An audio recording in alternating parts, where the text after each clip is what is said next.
Fa idza qila laka ma haqqullahi ala ibadi. Masya Allah.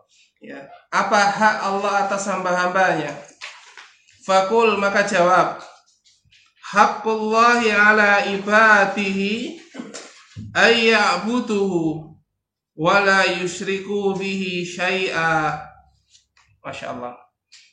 Hak Allah atas hamba-hambanya adalah agar mereka semua beribadah kepada Allah dan tidak berbuat syirik sedikit pun. Dalilnya mana? Wa dalilu hadis Mu'ad bin Jabal. Hadisnya Mu'ad, dalilnya dari Nabi sallallahu alaihi wasallam, qol haqqullahi ala ibadi ayya'buduhu wa la yusyriku bihi syai'a wa haqqul ibadi 'ala Allah alla yu'attiba man la yusyriku bihi syai'a. Masya Allah. Hak Allah atas hamba-hambanya adalah agar mereka beribadah murni hanya kepada Allah dan tidak berbuat syirik sedikit pun. Dalilnya mana? Hadis Nabi ini dalilnya mana? Surah di juz amma, surah apa? Al-Bayyinah. Apa ayat pertamanya? Lam yakunil ladzina kafaru, terus sampai wa ma umiru illa liya'budullaha mukhlisina lahuddin hunafa'a wa yuqimunas shalah, dan seterusnya. Nah, dan tidaklah mereka diperintah kepada Allah kecuali apa? Agar memurnikan ibadah hanya kepada Allah. Saya tanya, ini air murni? Air murni. Umpama ditetesi setengah mili dari minyak wangi, murni atau enggak? Nah, ditetesi sedikit dari premium, setetes saja, atau mungkin setetes dari bisa ular. Kemarin pengurus Masjid Pertamina WA saya, ya, Masya Allah, saat hari ini nyawa saya terselamatkan. Loh, kenapa? Ya, pas saya pulang kerja di kamar ART apa ya? Ya, di kamar ART mertua saya itu ada kobra. Jadi sudah jerit-jerit itu ART-nya, dia masuk, kemudian mau ditangkap ular itu tidak tahu pakai apa, nyembur kena lehernya sama masuk sedikit ke mulutnya. Ternyata Ustadz, ya, bisa ular itu pahit. Ternyata bisa ular itu pahit. Itu faedahnya dia nangkap ular. Ya, ternyata faedahnya dia tahu rasanya bisa. Ya, alhamdulillah langsung ke dokter. Ya. Ternyata kalau katanya dokternya, kalau bisa itu meskipun hanya tertelan, bukan digigitkan ularnya, itu bisa membuat orang mati. Nggih. Belum tahu? Silakan coba. Saya baru tahu kalau bisa ular itu meskipun hanya disemburkan itu juga bisa buat luka. Bukan hanya ketika digigit saja buat orang mati, enggak. Ketika orang itu minum racun bisa ular, dia juga bisa mati sebagaimana digigit ular. Nah, makanya saya katakan ini guyonan, ya. Kalau kamu digigit ular, genti gigitan. Wa haqqul ibad, Masya Allah, dan hak hamba atas Allah, Allah alla yu'attiba man la yusyriku bihi syai'a. Allah enggak akan menyiksa hamba tersebut kecuali apa?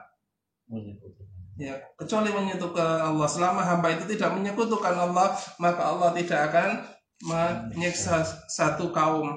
Nah, jadi kalau kita mengatakan ada dalilnya, ketika ada satu musibah besar menimpa satu kota, satu desa, satu negara, ya, di antara sebab-sebabnya adalah boleh jadi karena penduduknya berbuat kesyirikan.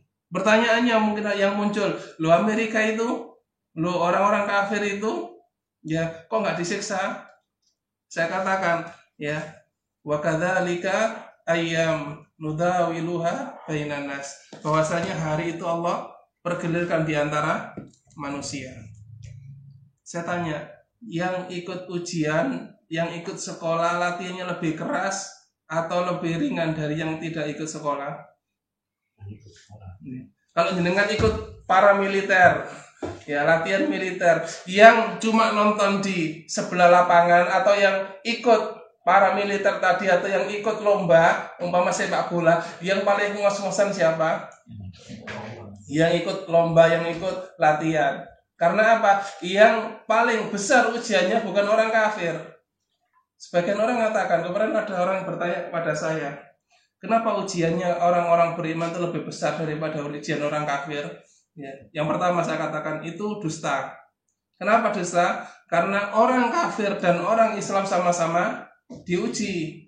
Jangan kira jenengan orang kafir tidak diuji. Namun terasanya kok berat ujian orang beriman. Karena ujian orang kafir itu ya datang dari Allah semata. Kalau orang beriman dari hawa nafsunya, dari setan dan semisalnya, setan nggak perlu menggoda orang kafir. Sesama setan dilarang saling mendahului. Nah, loh sekarang masa saya diuji dengan setan, dengan hawa nafsu? Karena dia setelah saya ruqyah dan penyakitnya itu ternyata kecanduan gadget. Jadi tangan itu sampai ngeroyok gini. Ya. Saking banyaknya main gadget. Ya. Jadi saya katakan, apakah orang kafir tidak diuji? Sama-sama diuji. Namun apa? Ujian orang kafir mungkin ujian karena dia diazab oleh Allah dari kekafirannya. Sementara setan nggak akan goda dia, sudah temannya, sudah pro. Ya, hawa nafsu. Mereka hidupnya dengan hawa nafsu. Nah, orang yang sehat kemudian dia dilukai, itu lebih sakit daripada orang yang sakit kemudian terluka. Dapat dipahami? Dapat dipahami, Badan? Karena apa? Orang yang sehat senantiasa preventif dia. Jadi sedikit ada gangguan, sedikit ada yang kotor dan semisalnya mereka terasa. Sementara orang yang biasa hidup di comberan, hidup di tempat-tempat kotor, dia tidak akan merasa kotor karena dia sudah biasa dengan kekotoran. Loh, orang yang bersihan itu dia kena apa sedikit mungkin bisa langsung kalau istilah alergi. Nah, biasanya orang yang hidup nyari rosokan, nyari barang-barang bekas, kena itu kalau besi itu ada tayeng ya, karat titik, kena motone, kena iruke, kadang mungkin makannya juga ada karatnya masuk. Itu mereka sehat-sehat saja. Saya pernah membuktikan, orang masya Allah ya. Kalau jenengan mau ke Deltasari, dari Deltasari masuk sampai nanti masuk ke perumahan Makarya atau mungkin Geraha-Tirta. Nah, di antara jalan dari Deltasari sampai Geraha-Tirta ini, di situ di tengah-tengah itu ada wanita di atas sungai. Oh iya. Oke, ngertos.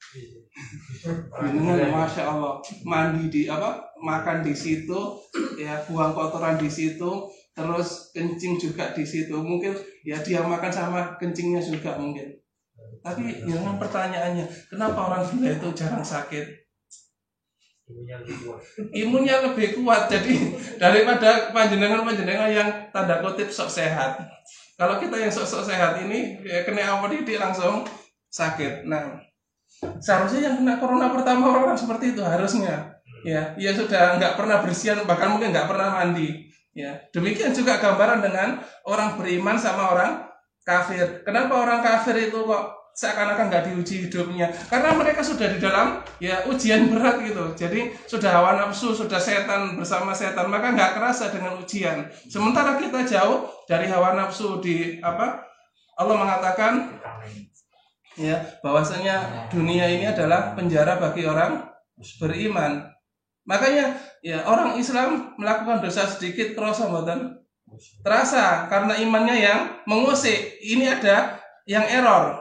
Ketika dia umpama makan barang haram kok terasa ya imannya yang ngusik. Ini ada sesuatu yang salah dan iman itu yang mendorong kita untuk merasakan ya dosa dan maksiat. Nah, jadi ketika iman merasakan sebuah kesalahan dia langsung berbunyi sinyalnya. Sementara orang kafir sudah mati hatinya. Nah, Makanya orang-orang Yahudi mengatakan, ya, ketika datang nasihat, wa qalu qulubuna ghulf, ya, hati kami sudah penuh.